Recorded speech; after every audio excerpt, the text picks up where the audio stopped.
Kada dramatizuoti yra per daug savo gyvenimą? Geras klausimas. Reikia pagalvoti. Jūs jau nebe iš teatro klasės, jau negalite šitą. Kaip čia? Ar būna per daug? Tikrai būna, bet dramatizuoti, sakyčiau, kartais net sveika savo pačiam, bet to yra per daug, kai tai jau tampa, sakykime, įpročiu, nebe natūralu, nebe normalu, net atrodo, kai tu tarsi bandai išspausti kažką iš savo gyvenimo. Tai yra, atrodo, bandai jau vos nesutirštinti viską, kas susijęs su tavimi, tuomet atrodo, kad, tu nebeturi net kuo džiaugtis, nes atrodo, tuomet viskas yra blogai. Jeigu visas tavo gyvenimas yra totali drama, tai kur lieka sveikas protas? Svarbiausia, mano nuomonė, yra nepamiršti daryti meną ant popieriaus ar net muzikos, nes tokiu būdu tu gali išreikšti visą dramą, kuri tave kyla. Niekada nebus per daug dramos. Nereikia per daug dramos. Tai šitą aš norėjau įdėti nuo savęs. Kaip galima daryti meną ir kaip galima ant muzikos? Aš studijuoju lietuvių filologiją, aš turiu teisę. Bet aš sociologiškai galiu pasakyti, kad čia yra mano Visų pirma, kalba yra socialinis konstruktas. Mes patys sukuriam kalbą. Mano kalba neturi būti objektyvi, nes tai yra mano kalba ir aš kalbėsiu kaip noriu ir aš esu laisva siela. Ar neatrodo jums, kad dramatizuojate gyvenimą? Tai išeidžia mano vidinę tapatybę. O kas jūs būtumėt be kalbos? Ar kada nors pagalvoti? Ar tai jau nebebūtų Aistė? Tai būtų kitokia Aistė. Nes būtent kalba, būtent lietuvių kalba, padeda sukurti mano asmenybę, mano tapatybę.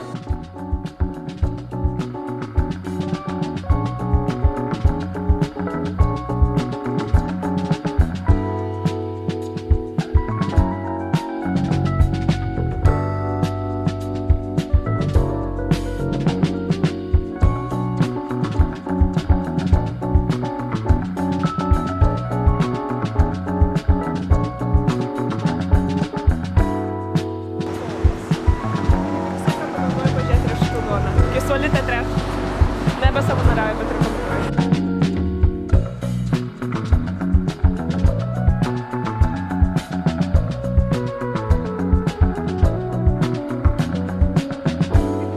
Didėja treibukas.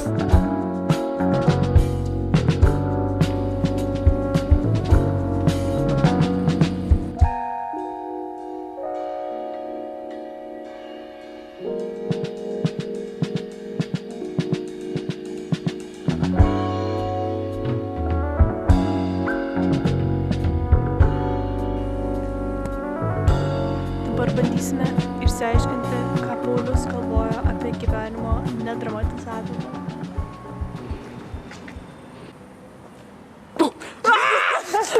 Tikom sužinot, kas priverčia jūs stengtis dramatizuoti savo gyvenimą mažiau. Aš nesistengiau, aš paleidau savo rankas ir leidau visatai rodyti man kelią su nesustabdytom emocijom. Tai jūs dramatizuojate savo gyvenimą vis dėlto? Kaip išeina?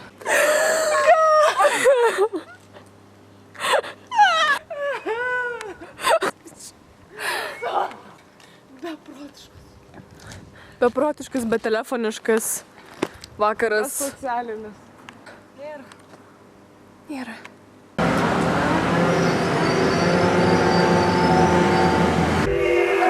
Kas yra pakankamai dramatiško?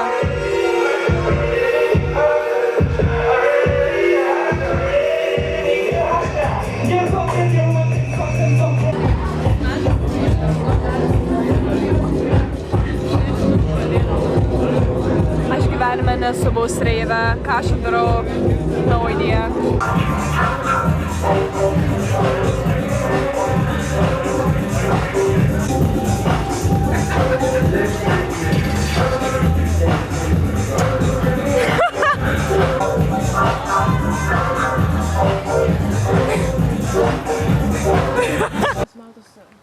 Taip, žvaigždės matosi mum, bet ne žiūrovam. Čia matosi nes Pirate Hook, nes eina taip. Yes. Ten praskrido vieną. I swear to God, ten buvo. Ten nukrito žvaigždė. Oh my God.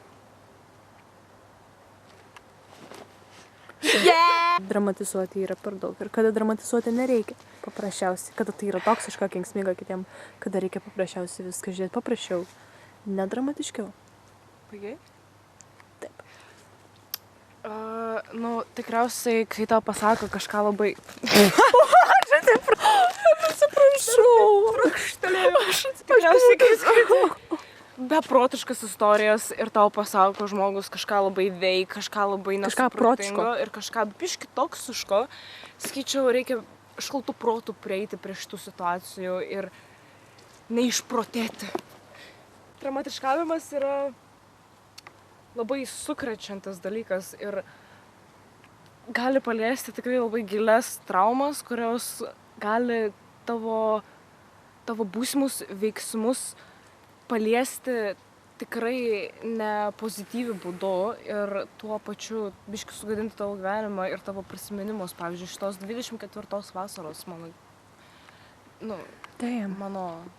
mano metuose. Taip, 20 tikriausiai. Yeah. Ne. Tai nejaugi prie mašinos dabar nukrito. Eik, tai man taip vieną kartą čia buvo. Bet čia nėra niekur, ar? Blet. Koks tai jaučiu bus galiniai sėdynai ir tada kiti, kas įsės, paduos tą telefoną. Ir... Aš tikiuosi, blet, kad neparduos.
Kai tu labai daug dramatizuoji, tada kažkas dramatiško, dar labiau dramatiškesnio atsitinka ir tavęs jau tai nenustebina.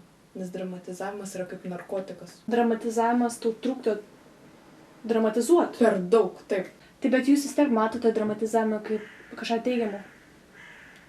Taip, nes pasaulis būtų per daug niūrus ir per daug pilkas, jeigu žmonės nedramatizuotų savo gyvenimo.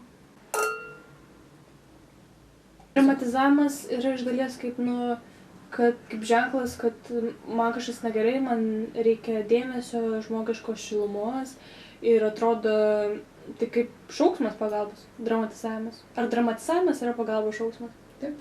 Tai jūs nemanot, kad gali būti dramatizavimas, gyvenimo dramatizavimas, kuris yra žalingas kitiems? Tu pradedi dramatizuoti, tu pradedi manipuliuoti ir tai išsilieja dar didesnį tavo visą dalyką.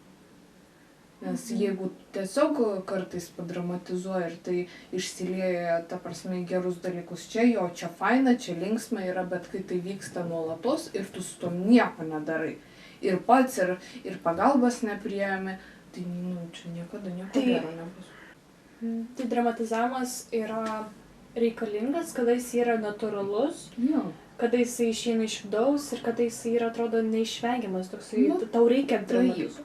Bet tada vėlgi, ar tai yra dramatizavimas, ar tai yra paprastas... Aš manau, mums reikėtų atskirti du terminus. Vienas yra dramatizavimas, o kitas yra, sakykime, emocijų išliejimas.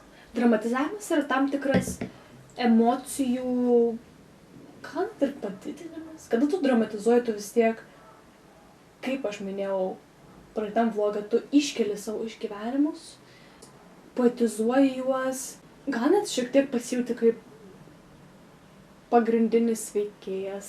Pats konceptas dramatizavimo, ar Ar aš gerai apibūdinau, ar tai nėra jums dramatizavimas? Man yra tai dramatizavimas. Tiesiog, kai žmonės iš savęs bando padaryti pagrindinį veikėją, kad va, čia tik vienas tas vat, ir nepakartojamas. Tai čia yra dramatizavimas. Taip, taip. Bet ar tada čia geras dalykas? Ne, aš turiu omeny, kad čia blogas dalykas, bet yra ir geras dramatizavimas, kada tau faina dramatizuoti, kada, nu tiesiog, kada tu tai darai iš tos, ne iš... Egoizmo. Jo, ir tu tai darai ne todėl, kad tu neturi kitos išeiti. Aš sakyčiau, aš tik ką priėjau prie tokios išvados. Ar negali būti taip, kad dramatizavimas nėra toksiškas iki tol, kol į tai neįsikiša kiti žmonės? Okei, mes dabar kalbėjom tik tai apie dramatizavimą su kitais žmonėmis. Kažkokios situacijos, kurios susijusios su, kad kiti yra, žinai, įtraukti. Kas jeigu tu dramatizuoji tik pats su savim, tik savo girdint, tik savo žinant, tik vienas kambarį? Ar tai gali būti toksiška tau pačiam? Kai tu vienas ar tu... Gal net nežinau. Mano nuomonė apie dramatizavimą gali labai skirtis, nes aš turiu tą nuomonę, kad tai yra gerai iki tol, kol tai nepereina tam tikros ribos. Pasaulis yra dramatiškas iš savęs. Nedramatizuok to specialiai. Nedramatizuok savęs. Ar jūs turit man klausimų galbūt? Ką jūs apie tai manate? Nes manau, kad jūs nepapasakojat savo nuomonės. Man asmeniškai atrodo, kad dramatizavimas yra gerai iki tol, kol jis tau padeda. Kada jis tau pradeda trukdyti, tada jau yra blogai. Tau nutiko kažkas iš tikrųjų labai dramatiško, gal net per daug ar kažko, ką netraumatizuojančio. Aš manau, kad tuomet tau nereikia dramatizuoti jau pakankamai dramatiškos situacijos savaime. Bet yra kitas atvejis, kai tau įvyksta kažkas subtilaus, kažkas tokio, atrodo, kas kitiem atrodytų visiškai nedramatiška. Kažkoks dalykas, kuriam atrodo, tu net neturėtum skirti dėmesio, bet jis tau rūpi. Ir jisai tau taip giliai rūpi ir atrodo, tik tau rūpi. Ir atrodo, tu negali to paaiškinti pasauliui, kodėl tau taip stipriai rūpi. Tada aš manau, tau reikėtų dramatizuoti. Jeigu tasai, sakykim, čia yra, kaip pasaulis suvokia tavo kažkokią situaciją ir kaip tu ją suvoki. Tada, čia yra labai didelis skirtumas. Jo, tada tu turi teisę užpildyti tą ertmę, kad perteikti atrodo tam pasauliui, kad va, aš tai išgyvenu taip stipriai. Jeigu pasaulis nedramatizuoja už tave, dramatizuok už pasaulį. Dramatizuok taip pats.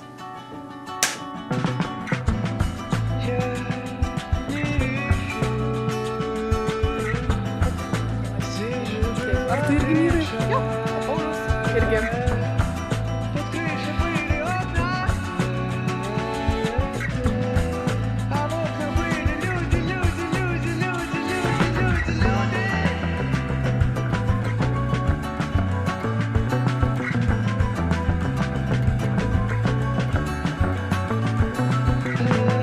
Kada reikia nustoti dramatizuoti savo gyvenimą? Aš buvau nustojęs, bet dabar pradėjau. Kodėl?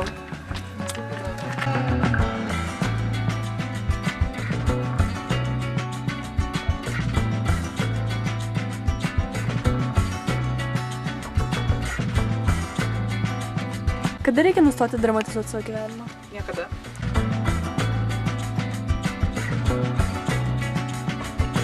Nemanau, kad būna jo per daug.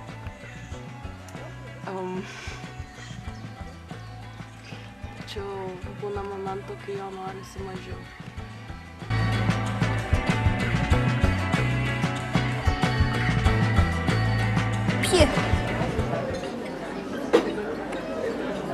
Tai jums dabar yra per daug dramatizuoti?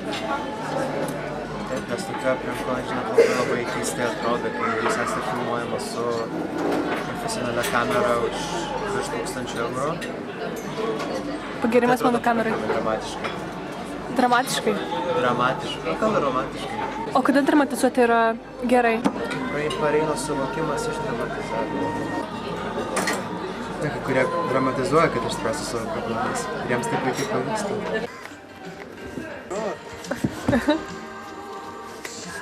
Pavydas. Tai pavydas, šalta jo ranka, pamažu suimanti, gniaužianti, naikinanti save. Smash? Ar jums patinka saulė?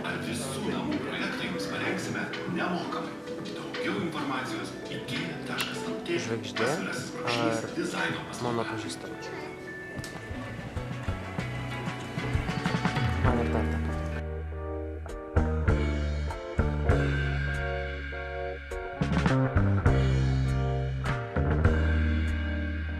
Taigi tai tikriausiai yra paskutinė mano gyvenimo dramatizavimo serija apie mano gyvenimo ir mano pažįstamų draugų gyvenimo dramatizaciją.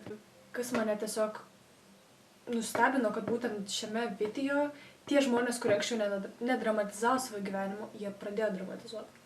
Ir šito žmogaus jo nebuvo pačiam pirmajam videke, bet tai buvo žmogus, kuris mane įkvėpė dramatizuoti gyvenimą tuo momentu. Ir dabar aš šiandien ir pasikviečiau. Aš norėjau paklausti, kas jūs priverčia dramatizuoti jūsų gyvenimą? Aš įsivaizduoju, kad tai labiau kyla iš paties vidaus ir kad ne pačios aplinkybės mus priverčia dramatizuoti mūsų gyvenimus, bet mes patys dramatizuojame tas aplinkybės, kurias išgyvename. Aš nežinau, ar aš kažkurio savo gyvenimo etapu sąmoningai pastebėjau, kad aš dabar dramatizuoju savo gyvenimą. Tai tas dramatizavimas yra, atrodo tokia pati natūrali būsena, kaip ir kitos būsenos. Vienas iš tų prigimtinių žmogaus dalykų, tik tai aš įsivaizduoju, skiriasi to dramatizmo lygmenys. Bet aš įsivaizduoju, kad, viskas ir priklauso ir nuo mūsų neurotiškumo, žinoma. Tai jūs kažkaip dramatizmą sulyginot su jautrumu ir su neurotiškumu? Ar tai gali būti, kad... Paimkime skalę ir tie neurotiški žmonės, jie gali tiesiog, aš įsivaizduoju, jautrumas, neurotiškumas, tai turi būti tokios savybės, kurios leistų, sakykime, kabutėse dramatizuoti labiau. Mano vlogas šitas vadinsis "Užteks dramatizuoti savo gyvenimą". Kas jeigu jums kažkas pasakytų, kad užteks dramatizuoti savo gyvenimą? Ar tai yra tikrai teisinga, ypač sakyti, kaip jūs sakėt, kad jie yra jautresni arba mažiau jautrus žmonės ir, sakykime, tai yra dramatizuojantis asmuo, kuris yra jautrus galbūt, ir jam pasako, užteks dramatizuoti savo gyvenimą. Ar tai yra teisinga jūsų nuomonė? Išsižadėjęs kažkokios tai konkrečios būsenos, mes išsižadame dalies savęs. Aš įsivaizduoju, pasakytume žmogui, kad jis dabar išsižada savo džiaugsmo, arba asmuo išsižadanti savo pykčio, ar asmuo išsižadanti savo liūdesio. Ir aš įsivaizduoju, be dramatizavimo mes susilauktume labai labai skausmingų padarinių, nes mes nebūtų jaučiama tokia gal net ir pilnatvė, ar kaip tik balansas. Dramatizavimas ne veltui egzistuoja ir mes ne veltui dramatizuojame tam tikrus dalykus, gal dėl to, kad arba mes galėtume surasti balansą, arba tai yra savotiška tokia, pagalba tvarkanti su, atrodo, kaip tik vyraujančiu aplinkui abejingumu ir apatija. Liko vienas iš tokių, kaip savisaugos mechanizmų. Mes su Saša ne per seniausiai. Mes sulyginom tiesiog meną su dramatizavimu. Ir jūs sutinkat, kad mes galim dramatizuoti per meną. Ir ar ne tik per meną? Gyvenimas yra menas. Taip ir taip mes dramatizuojame. Tiesiog patas dramatizavimas gal čia yra kažkoks tai variklis užvedantis mūsų konkrečią būseną. Ir tuoj išsikraus pas tave baterija. Nenustokite dramatizuoti savo gyvenimą? Gal tai daryti natūraliai. Tiesiog jeigu kyla, būtinybė, ar taip pat kuriant meną, ar išgyvenant kažką tai. Jeigu tiesiog kyla būtinybė, jokių atvejų neužspausti, nes tai paskui viskas galų gale kaupiasi. Ir vis tiek išsprūsta, kur kas labiau. O Tai kokia jūsų nuomonė, ar galų gale jūs nustosite dramatizuoti savo gyvenimą? Ne, žinoma, ne. Ne. Man atrodo, apie dramatizavimą nebūtų jūsų mano gyvenime. Gal ir būtų, gal ir ne, aš šito nežinau, bet tam tikrą prasme aš atradau tam tikrame gyvenimo etape savo ir kūrybinį potencialą iš dalies. Ir aš nežinau, ar jūs mane dramatizavot? Savo Žinoma. plot twist? Nenustokite dramatizuoti savo gyvenimą. Nenustokite, nes pasidarysite kažkokiuose santykiuose.